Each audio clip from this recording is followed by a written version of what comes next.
ভাৰতবৰ্ষৰ ত্ৰয়োদশ প্ৰধানমন্ত্ৰী হিচাপে কাৰ্যবহন কৰা মনমোহন সিং আছিল এজন সাধাৰণ লোক। ডক্টৰ মনমোহন সিং তেওঁ যে এগৰাকী প্ৰধানমন্ত্ৰী হিচাপে কাৰ্যভাৰ গ্ৰহণ কৰিছিল, তাকে লৈ তেওঁ কোনোদিনে নাছিল কোনো ভেন অহংকাৰ ইত্যাদি, আৰু তেওঁ ক্ষমতাই কোনোদিনে তেওঁৰ অহংকাৰী কৰি তোলা নাছিল।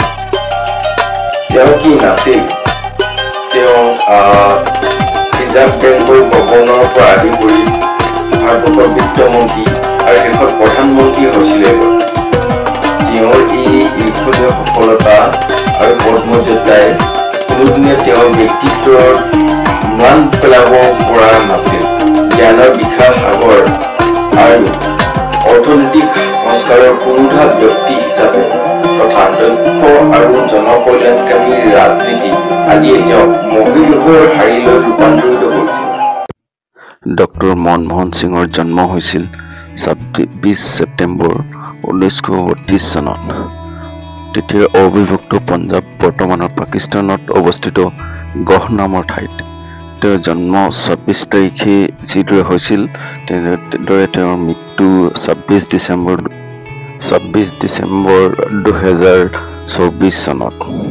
তেওঁ ভাৰতবৰ্ষৰ ত্ৰয়োদশ প্ৰধানমন্ত্ৰী হিচাপে কাৰ্যনিৰ্বাহ কৰিছিল আৰু ভাৰতবৰ্ষৰ প্ৰথম শিখধৰ্মী প্ৰধানমন্ত্ৰী আছিল। তেওঁ অক্সফৰ্ড ইউনিভাৰ্চিটিৰ পৰা ডক্টৰেট ডিগ্ৰী লাভ কৰিছিল। অৰ্থনীতিবিদ হিচাপে তেওঁ উদ্যোগ আৰু বাণিজ্য বিভাগত পৰামৰ্শদাতা হিচাপে 1970 চনৰ পৰা 1980 চনলৈকে কাৰ্যনিৰ্বাহ কৰিছিল। 1972 চনৰ পৰা 1974 চনলৈ চিফ ইকনমিক এডভাইজৰ হিচাপে কাৰ্যনিৰ্বাহ কৰিছিল আৰু 1982 চনৰ পৰা 1985 চনলৈ ৰিজাৰ্ভ বেংক অৱ ইণ্ডিয়াৰ গভৰ্ণৰ হিচাপে কাৰ্যনিৰ্বাহ কৰিছিল। 1991 চনত প্ৰধানমন্ত্ৰী PV নৰসিংহ ৰাওৰ দিনত যি অৰ্থনৈতিক অস্থিৰতা ভাৰতবৰ্ষত হৈছিল, সেই সময়ত তেওঁ বিত্তমন্ত্ৰী হিচাপে কাৰ্যভাৰ গ্ৰহণ কৰি অৰ্থনৈতিক অৱস্থাৰ পৰিৱৰ্তন ঘটাই আগুৱাই নিছিল। প্ৰয়াত প্ৰধানমন্ত্ৰী অটল বিহাৰী বাজপেয়ীৰ দিনত বিৰোধী দলৰ ৰাজ্যসভাৰ সদস্য হিচাপে গুৰুত্বপূৰ্ণ ভূমিকা তেওঁ গ্ৰহণ কৰিছিল। 2004 চনত কংগ্ৰেছৰ নিৰ্বাচন জিকাৰ পাছত বিৰোধী প্ৰতিবাৰৰ পাছত তেওঁ প্ৰধানমন্ত্ৰীৰ দায়িত্বভাৰ গ্ৰহণ কৰিছিল ছোনিয়া গান্ধীৰ পৰিৱৰ্তে।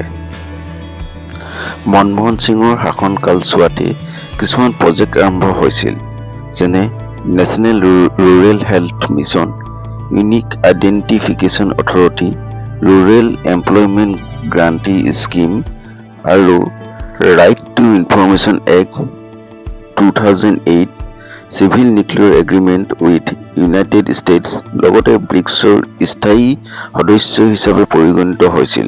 তেওঁৰ দিনতে ভাৰতৰ অৰ্থনৈতিক সংস্কাৰ 7.7% বৃদ্ধি হৈছিল।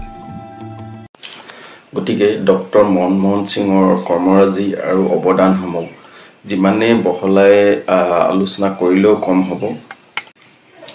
ডক্টৰ মনমোহন সিং ভাৰতৰ ৰাজনীতি, অৰ্থনীতি আৰু সমাজ জীৱনত তেওঁ এজন পুৰুধা ব্যক্তি হিচাপে পৰিচিত আছিল। গতিকে ভাৰতবাসীয়ে এটা বহুত ডাঙৰ সম্পদ হেৰুৱালে বুলি ক'ব পাৰি। ডক্টৰ মনমোহন সিং 26 ডিচেম্বৰ 2024 চনত শনিবাৰে 92 বছৰ বয়সত তেওঁ ইহলীলা ত্যাগ কৰে।